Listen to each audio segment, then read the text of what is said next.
Hello साथियों, तो कैसे हैं आप सभी। मैं दिवाकर एक बार फिर से स्वागत करता हूं आप सभी साथियों का अपने YouTube channel Diwakar sir official पर। साथियों, आज के वीडियो में हम बात करेंगे आरआरबी जेईई सीबीटी 1 का रिजल्ट कब तक आएगा और रिजल्ट आने के कितने दिन बाद सीबीटी 2 आपका करा लिया जाएगा। और मैं आप सभी को यह भी बताऊंगा कि सीबीटी 2 के लिए कितनी कट ऑफ जा सकती है। साथियों, जैसा कि आप सभी को पता होगा कि आरआरबी जेईई की परीक्षा 16, 17 और 18 दिसंबर को 3 दिन के अंतर्गत करा ली गई थी।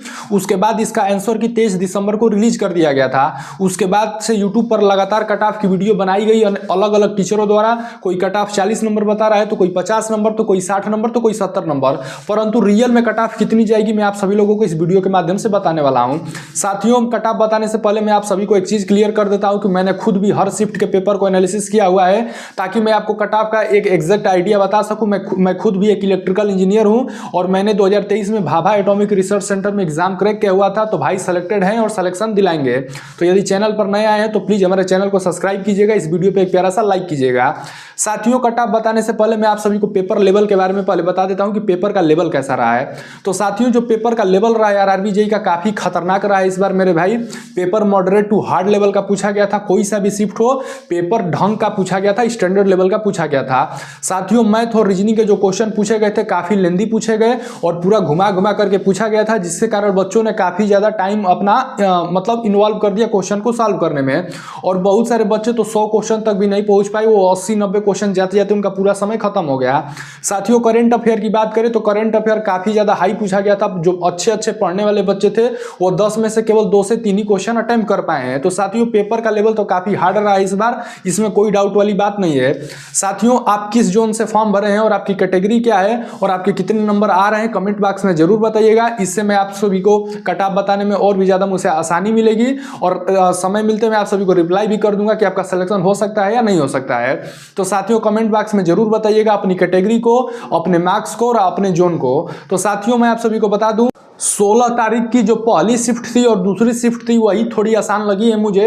बाकी के जितने सारे शिफ्ट थे 17, 18 वाले जितने शिफ्ट थे सब मुझे हार्ड दिखे हैं मेरे भाई। और 16 की जो थर्ड शिफ्ट थी वो मुझे मॉडरेट दिखी है, मॉडरेट टू हार्ड दिखी है। तो पेपर का लेवल यदि बात करें तो 16 दिसंबर की first shift and second shift थोड़ी सी आसान थी।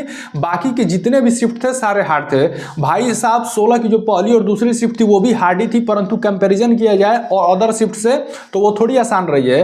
तो नॉर्मलाइजेशन का फायदा 17 और 18 दिसंबर वाले बच्चों को ठीक ठाक दिखने वाला है। अब सभी को मैं आपको नॉर्मलाइज स्कोर बता देता हूं और उसको बताने के बाद मैं आप सभी को यह भी बताऊंगा कि आपका कौन सा शिफ्ट है तो आप कितना नंबर ऐड कर सकते हैं नॉर्मलाइजेशन का। तो साथियों, यदि आपकी अनरिजर्व कैटेगरी आप यूआर से आते हैं और यदि आपके 60 से 66 नंबर आ रहे हैं तो भाई आप सेफ हैं, कोई सा भी जोन आपका आसानी से सिलेक्शन हो जाएगा। अब बात कर लेते हैं ओबीसी कैटेगरी वाले छात्रों की, तो यदि आपके 55 से 58 नंबर आ रहे हैं तो भाई आप भी सेफ हैं। अब बात कर लेते हैं ईडब्ल्यूएस कैटेगरी वाले छात्रों की, तो यदि आपके 52 से 56 नंबर आ रहे हैं तो मेरे भाई आपका भी सिलेक्शन हो जाएगा, कोई घबराने वाली बात नहीं है। अब बात कर लेते हैं एससी कैटेगरी वाले छात्रों की, तो यदि आपके 46 से 48 नंबर आ रहे हैं तो आपका भी बढ़िया स्कोर है। अब बात कर लेते हैं एसटी कैटेगरी वाले छात्रों की, तो यदि आपके 42 से 45 नंबर आ रहे हैं तो भाई आप भी बढ़िया स्कोर कर रहे हैं, आपका इजीली सिलेक्शन हो जाएगा सीबीटी 2 के लिए।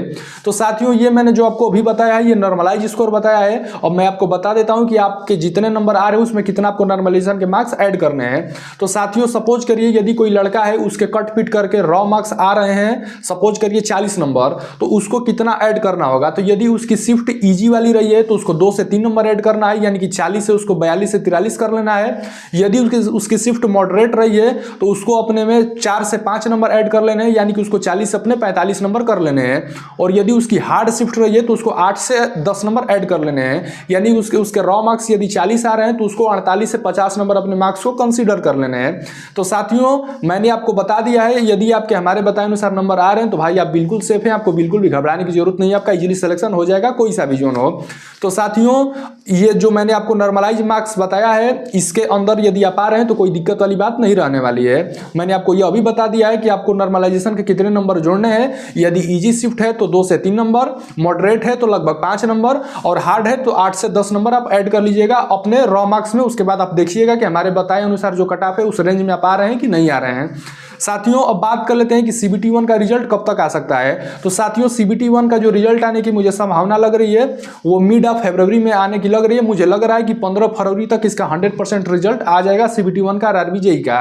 उसके बाद जहां तक हमें उम्मीद है कि इसका CBT 2 कब तक कराया जा सकता है, तो यदि हम पिछले आंकड़ों को देखें, पिछले साल की भर्ती को देखें, तो इसका हमें लग रहा है कि CBT 2 का जो आपका परीक्षा होगा वो आपको होने की संभावना है अप्रैल के स्टार्टिंग में। तो साथियों मैं आप सभी को बता दूं कि CBT 2 के लिए आपको बहुत ज़्यादा समय नहीं मिलने वाला है रिजल्ट आने के बाद। तो मैं आप सभी को यही कहूँगा कि 1 से 2 महीना समय मिलेगा, तो उस 1 से 2 महीने में आप बहुत ज़्यादा तैयारी नहीं कर पाएंगे।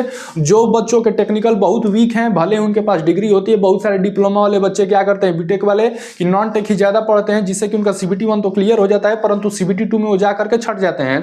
तो CBT 2 के लिए साथियों आपको टेक्निकल पे अच्छे से ध्यान देना है, तभी आप एग्जाम को क्रैक कर पाएंगे, नहीं तो CBT 2 में भाई आप छट जाएंगे। यह सत्य है, इसको एक्सेप्ट करिएगा। तो CBT 2 में टेक्निकल के लिए आपको डेली से डेली 3 से 4 घंटे समय देने होंगे, जिससे कि आप बढ़िया स्कोर कर पाएंगे। तो साथियों यदि आप हमारे चैनल पर नए आए तो प्लीज चैनल को सब्सक्राइब कीजिएगा। यदि आपको हमारे द्वारा दी गई जानकारी पसंद आई हो तो वीडियो को लाइक कीजिएगा। तो इस वीडियो में इतना ही, मिलेंगे दोबारा कुछ और भी अच्छी इंफॉर्मेशन के साथ। तब तक के लिए जय हिंद, वंदे मातरम।